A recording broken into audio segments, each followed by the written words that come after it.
The rain was falling hard against the windows of the military hospital, tapping like impatient fingers against the glass.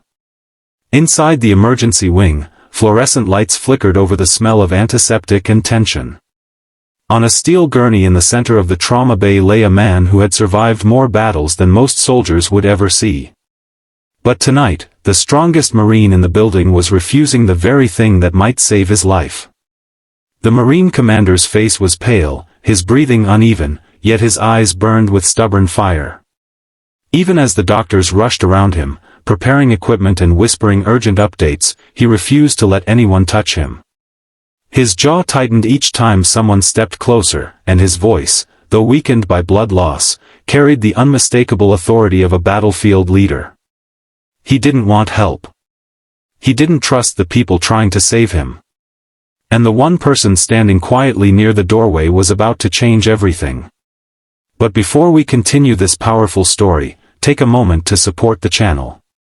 If you believe in kindness, second chances, and the hidden strength inside ordinary people, please like this video, share it with someone who needs inspiration, comment your thoughts, and subscribe to the channel so you never miss stories like this.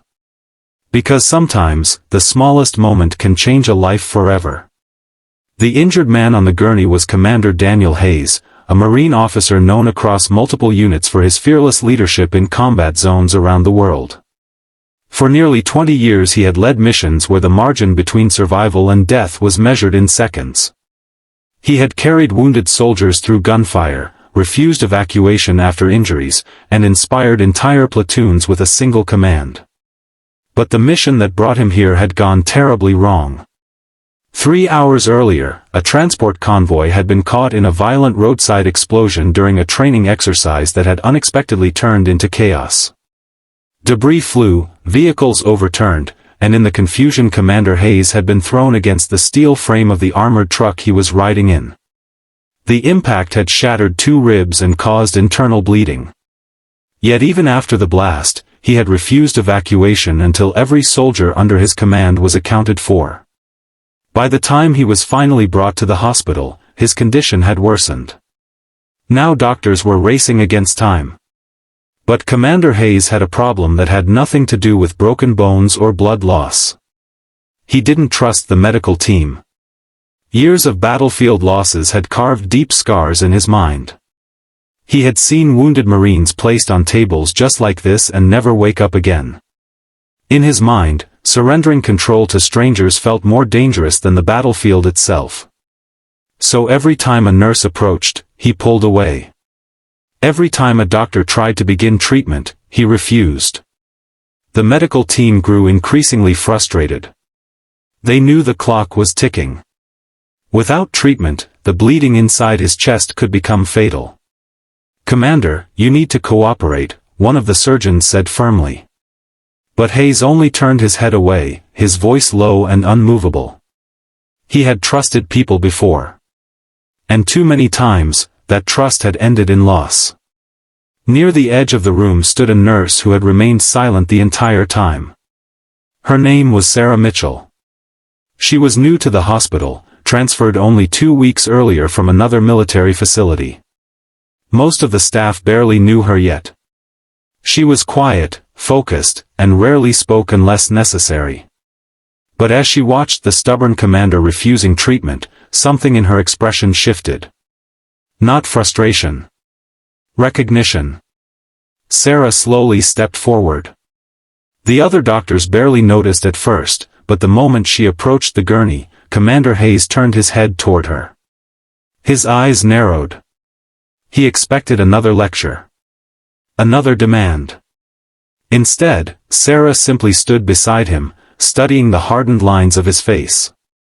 She had seen men like him before. Men who carried invisible battles long after the gunfire ended. The room grew quiet as she gently reached for the medical tray. Hayes immediately tensed. But instead of touching him, Sarah rolled up the sleeve of her own uniform. For a brief moment, no one understood what she was doing. Then the tattoo became visible. A small, dark emblem inked just above her wrist, the insignia of a Special Operations Medical Unit. Commander Hayes froze. His eyes locked onto the tattoo like someone staring at a memory that had suddenly returned from the past. It wasn't just any unit marking. It was one of the most demanding combat medic divisions in the military.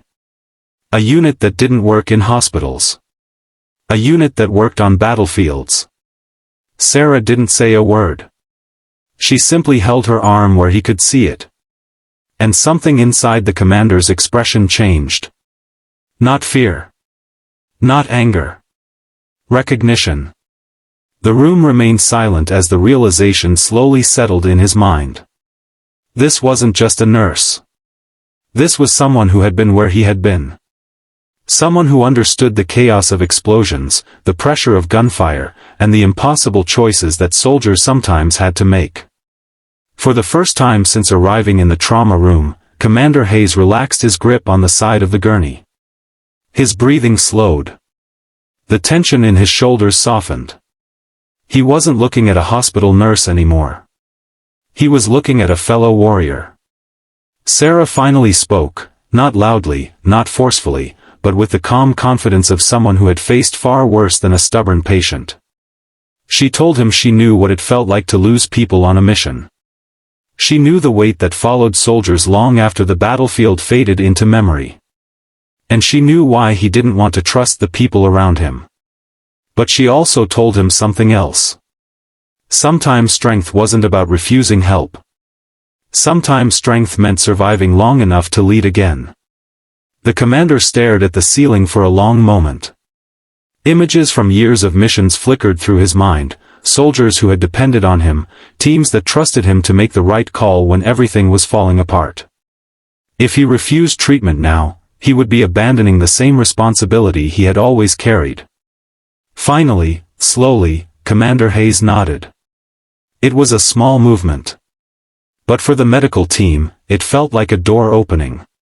The doctors immediately began preparing the emergency procedure. Nurses moved quickly but carefully. Machines beeped steadily as medication began to flow into the commander's foreline. Through it all, Sarah remained beside him. Calm. Focused. Steady. She didn't rush. She didn't panic. Her movements carried the same confidence she must have once used in field hospitals near active combat zones. And Hayes watched her the entire time. Not with suspicion. With trust. Hours later, the surgery ended successfully. The bleeding had been stopped. The fractured ribs stabilized. Commander Hayes was alive. When he finally woke the next morning, sunlight was creeping through the hospital blinds, casting long golden lines across the quiet recovery room. His chest still ached, and his body felt heavy with exhaustion. But he was breathing. And sitting quietly beside the window was Sarah. She had stayed through the night. Not because it was required. But because soldiers looked after their own. The commander looked at her wrist again. The tattoo was partially hidden now beneath her sleeve, but he knew it was there. A symbol of battles fought, lives saved, and sacrifices carried in silence. He gave a faint nod of respect. Not the formal kind given during ceremonies. The kind soldiers give each other when no words are needed. If this story has touched your heart so far, take a moment to engage with the video. Your likes, comments, and shares help keep stories like this alive and allow more people to hear them. And before we reach the final moment of this story, leave a comment below saying, "Respect for those who serve." Because sometimes the people who save lives are the ones who have already risked their own. A week later, Commander Hayes stood outside the hospital building, the cool morning air filling his lungs as he prepared to leave. Recovery would take time. But he would return to duty. Before getting into the transport vehicle waiting for him, he turned back toward the hospital entrance. Sarah was standing there, watching quietly. The commander raised his hand in a brief salute.